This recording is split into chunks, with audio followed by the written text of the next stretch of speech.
few weeks ago on this program, I addressed a message to one of the minor discords in the silly symphony which surrounds the Nazi Führer. Tonight I would like to address the Führer himself. This is just an intimate talk between us, so I think we can discard his alias and address him by his right name. Are you listening, Führer? Ah, good. My dear Mr. Schickelgruber, it is much better to use the name which was yours until you changed it to Hitler long before the last war. In fact, Mr. Schickelgruber, it might be a wise move on your part to change back. No one can really be angry at anyone named Schickelgruber. And so many people are really angry at the name Hitler. I've been rereading your book, Mein Kampf. I find one paragraph in it very interesting, and I would like to discuss it with you. It is your estimate of the value of propaganda. Your actual words are, by propaganda, with clever and permanent application, even heaven can be palmed off on people as hell. And the other way around, the most wretched life as paradise. I wonder if you believe that now. Let us consider the propaganda you send outside of Germany. Honestly, it doesn't fool anyone these days. Oh, it fooled Britain, and it fooled my country for years. It fooled Belgium and Holland and Czechoslovakia and Norway. It didn't fool Russia, though, did it? When you made that pact with Russia in 1939, you declared joyously to the Reichstag, Russia and Germany fought against one another in the World War. This shall not and will not happen again. Then on December 10th, 1940, in a broadcast, you paid a high tribute to the people of Russia, and you declared, in a terrible struggle, the Russian people arose and freed themselves from the clique of power-thirsty magnates of finance, trade, raw materials, and industry. Your honeyed words, aimed at lulling Russia into complacent slumber, fell on deaf ears. The Russians remembered what you had said years before on page 538 of Mein Kampf. The present rulers of Russia are blood-stained criminals, the dregs of humanity. The silent man in the Kremlin said nothing, but he remembered and he prepared. On page 539, you said, Bolshevism is an infamous crime against humanity. The silent man in the Kremlin said nothing, but he ordered more airplanes, more tanks. Then came the so-called purge in Russia. Here in England and in America, not understanding, we thought it a horrible thing. Had only Poland and Belgium and the other states wiped out their fifth colonists, their fate might have been happy. The dictionary tells us that purge means to make spiritually or physically clean.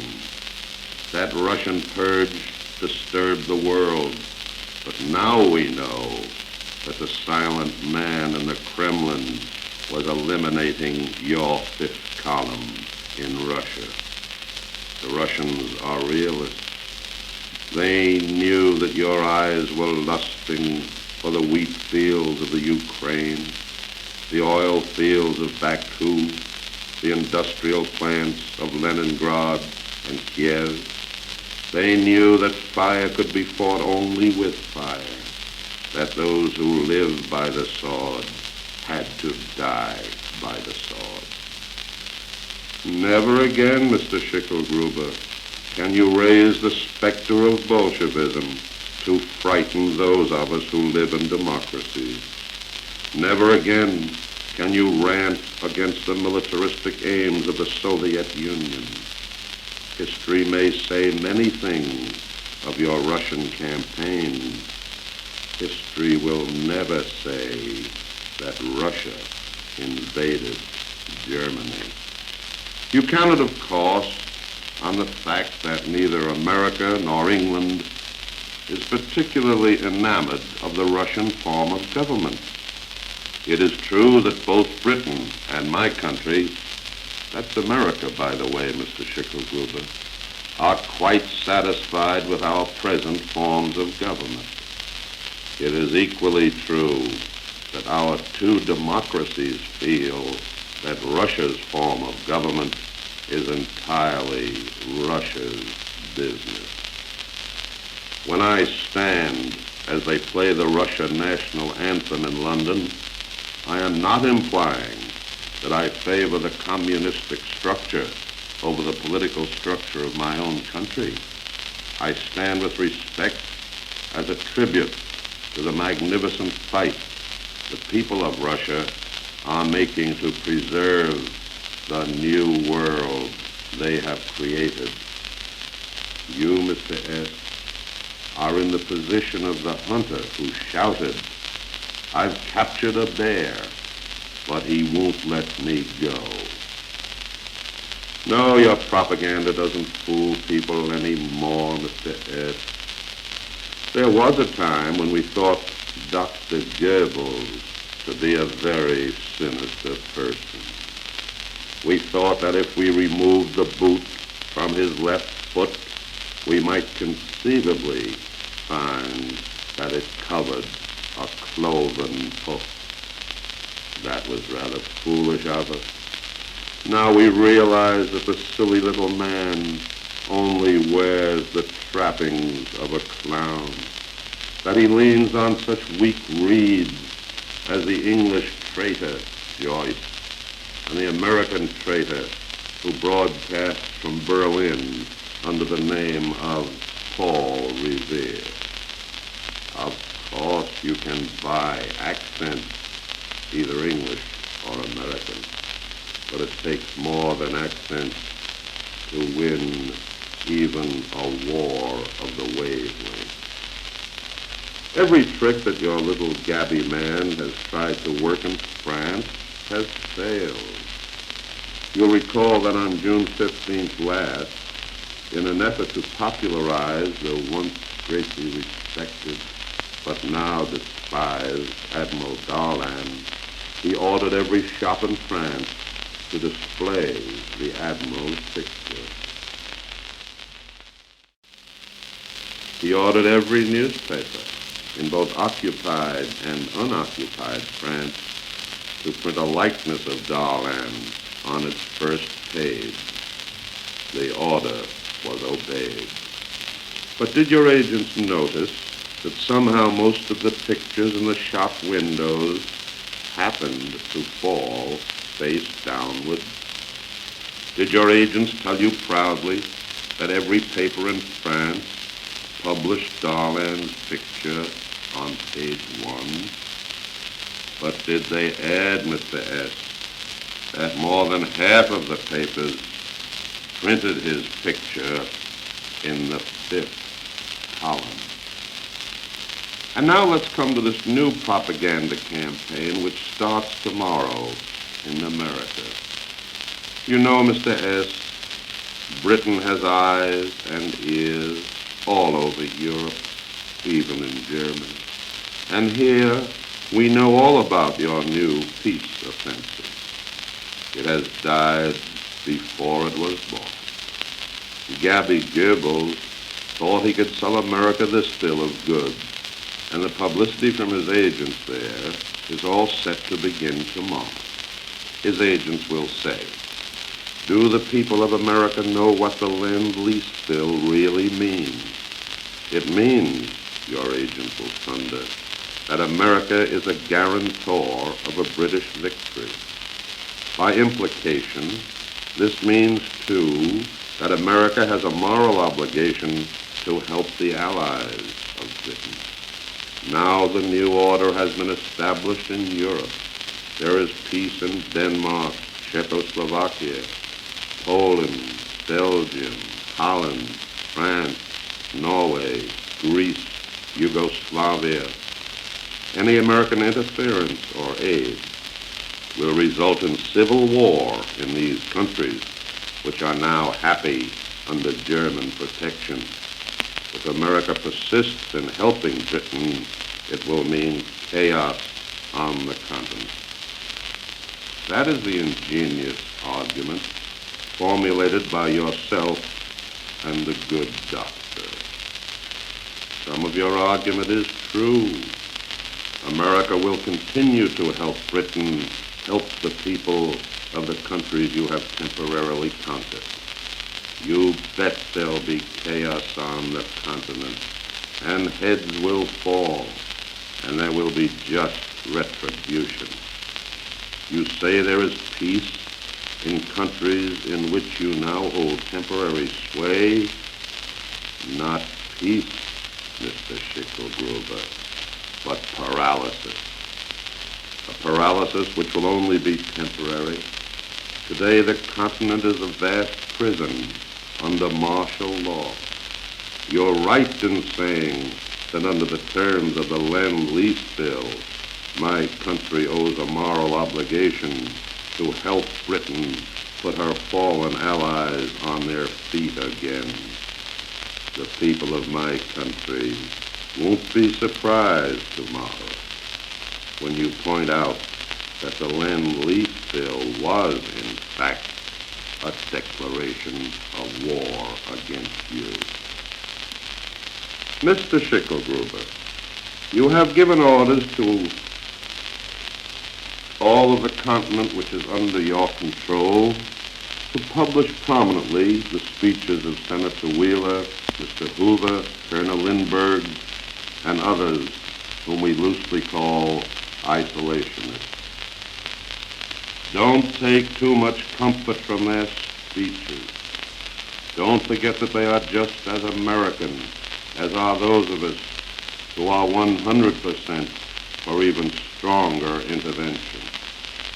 They follow their own star, and if millions of us think that it is a lone star in an artificial sky, we also realize that this is their privilege, and we would fight rather than have their views suppressed. Mr. Schicklgruber, I hope I've proven to you that you are wasting a lot of right marks on your futile propaganda. Do you think that you have really made the people of Germany believe that their wretched life is paradise? Do you believe that you have made the people of England and America believe that the heaven of freedom they enjoy is actually a hell? Yes, we laugh at your propaganda now. Remember when your Mr. Hess landed here? Poor Dr. Goebbels was in a spot. How could he explain that one away? But he thought of something. He told the world that Hess had come here to save humanity. You and I know better than that, Mr. Hess. We know that Hess didn't come here to save humanity. He came here to see humanity. Lies haven't worked, Mr. Hess. Poor little Gabby. He has made so many mistakes. And so have you, Mr. S. Your greatest mistake was to awake the dead here in England. When you bombed Plymouth, Francis Drake came out of his legendary past to live once more in the city from which he so often sailed. Remember his song, Mr. S.? Take my drum to England, hang it by the shore, strike it when the powder's running dry. If the Don sight Devon, I'll quit the port of heaven, and we'll drum them up the channel as we drummed them long ago. And when slap-happy Herman's bugle fusiliers bombed and machine-gun lightships, do you think then that Nelson slept? Once more Nelson roused, and today his spirit rides the bridge of every ship that flies the British flag. It is dangerous to awake the dead, Mr. S. Do you think then that Wellington slumbers in his grave, or that Allenby sleeps? Old soldiers never die, Mr. S. Do you notice that thousands of naval officers wear their caps at a jaunty angle, half covering one eye? You know then that Beatty, the hero of Jutland, still lives. It is dangerous to awake the dead. Their spirits slip easily from their shrouds to walk the streets of Britain. They live again in the hearts of men, and they know that they did not die in vain. They know that this island is as unassailable as truth. These gallant ghosts of the past know that they will be joined soon by thousands of their countrymen, by men and women who are alive tonight. But who in this island fears death if he may then walk with Drake and Nelson and Beatty and the other immortals? It is dangerous to awake the dead. That's all, Mr. S. Yet one more word. Do you think for a moment that a man bearing the name of Winston Churchill will ever bend his knee to anyone named Schicklgruber? Really, Mr. S. Really?